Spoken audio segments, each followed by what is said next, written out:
Ticket sales? Low. Viewer ratings? Lower. Interest? Practically flatlining. It's almost like the WNBA was designed to be ignored.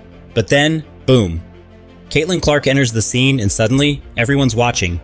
And guess what? The league couldn't be more annoyed about it. This league, which was crawling on its last legs, owes its very breath to Caitlin Clark. She's single-handedly injecting life back into the WNBA, and trust me, people are not happy about it, especially a few so-called legends who can't handle a rookie outshining them. Let's not sugarcoat it. The WNBA has been circling the drain for a while.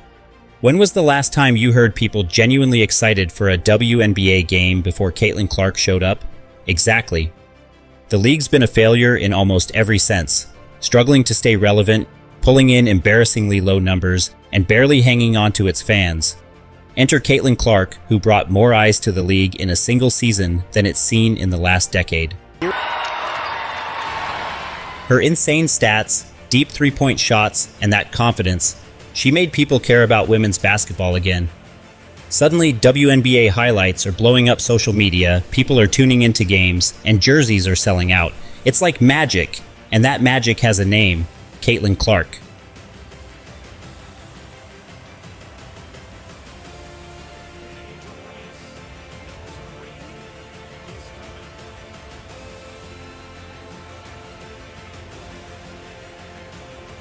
But of course, success comes with haters, and in this case, one of the loudest is none other than Angel Reese. You might remember her from the infamous college feud when Reese tried to clown Clark during the NCAA final, doing that taunting "you can't see me" hand gesture. Remember that? Yeah, real classy, Angel. At the time, it seemed like Reese was determined to make headlines for all the wrong reasons, trying to create a rivalry that only she seems invested in. I think it's really just the fans, her fans, the Iowa fans, now the Indiana fans that are like, they ride for her, and I respect that respectfully, but sometimes it's very disrespectful. I think there's a lot of racism when it comes to it, and I don't believe she stands on any of that. Now that both players are in the WNBA, Reese just can't let it go.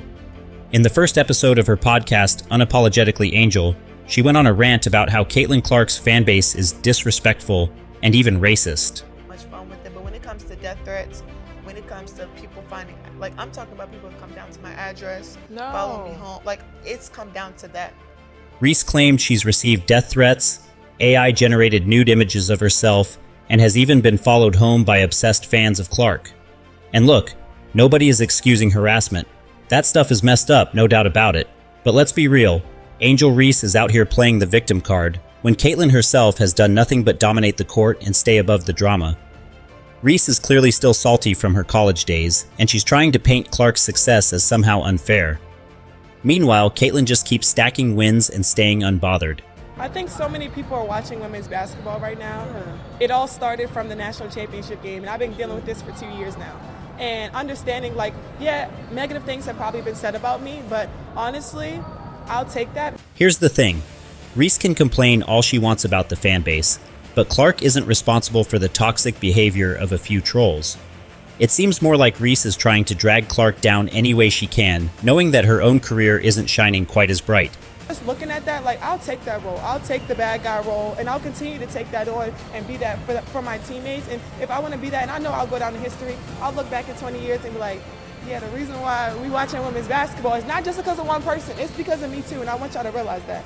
Like, it's not just because of one person.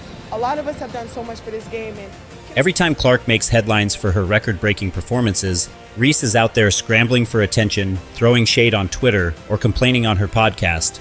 It's honestly kind of sad. If she focused as much on her game as she does on Caitlin, maybe she'd be in the same conversation. Well, if Kelsey Plum set that record in 4 years, well, Caitlin should have broke that record in 4 years. But because there's a COVID year, and then there's another year, you know what I mean? So she's already had an extra year to break that record. So is it truly a broken record? And let's not forget about Cheryl Swoops. Yeah, she's a WNBA legend, no denying that. But what's up with her going out of her way to discredit Caitlin Clark? Earlier this year, she made waves on Gil's Arena by claiming that Caitlin only broke NCAA records because she had an extra COVID season. Oh, please. First of all, Caitlin didn't even use that extra year. She shattered those records in the standard 4 years. So this whole narrative that her achievements are somehow less valid, pure nonsense. And it doesn't stop there. Swoops has been picking at Clark's game for months, trying to downplay her impact. You know what that sounds like? Jealousy. Swoops had her time, sure, but now she's watching a rookie like Clark come in and steal the spotlight, and she just can't handle it. I called her as a friend, and I said, you know, you can say whatever you want. You can have your own opinion about anybody, but you do have to get the statistics right. I mean, facts matter.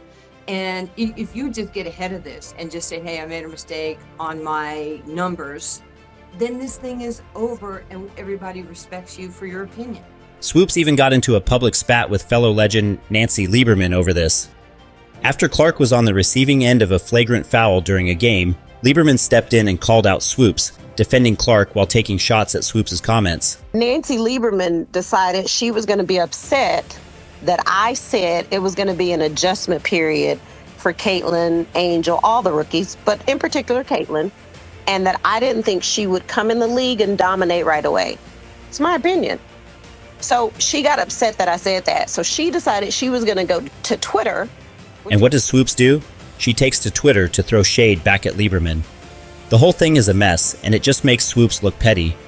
It's almost like Swoops can't stand to see a new generation of talent rise up, especially when that talent happens to be Caitlin Clark. Swoops was the face of the WNBA once upon a time, but now her legacy is fading in the shadow of players like Clark, and clearly she doesn't like that one bit. Instead of celebrating the growth and success of the league, she's out here nitpicking Clark's career like it's some sort of personal attack. Here's the kicker. Despite all the hate, all the drama, Caitlin Clark is still thriving. The average attendance in the 33 games Caitlin Clark and the Indiana Fever have played in this season is 15,746, which leads the WNBA. The average attendance of WNBA games not involving Caitlin Clark is on average 8,490, an 85% drop from games that Caitlin Clark is not participating in. She's dragging the WNBA into the spotlight with her sheer talent, something these bitter critics could never do. She's the one pulling in fans, setting records, and making people actually care about the WNBA. If anything, these haters are just footnotes in Clark's story. The truth is, without Caitlin Clark, the WNBA would still be floundering in irrelevance. So when people like Angel Reese or Cheryl Swoops try to tear her down, just know it's because they can't handle the fact that a rookie is doing more for the league than they ever could. So there you have it. The WNBA, it was failing. Caitlin Clark, she's the one saving it. And as for Angel Reese and Cheryl Swoops, well, they can keep talking, but Clark is too busy making history to care. Hit that subscribe button if you're all about facts, and drop a comment if you're tired of these legends and rivals hating on greatness. Let's keep lifting up the real stars of the game, because trust me, the WNBA would be nothing without Caitlin Clark.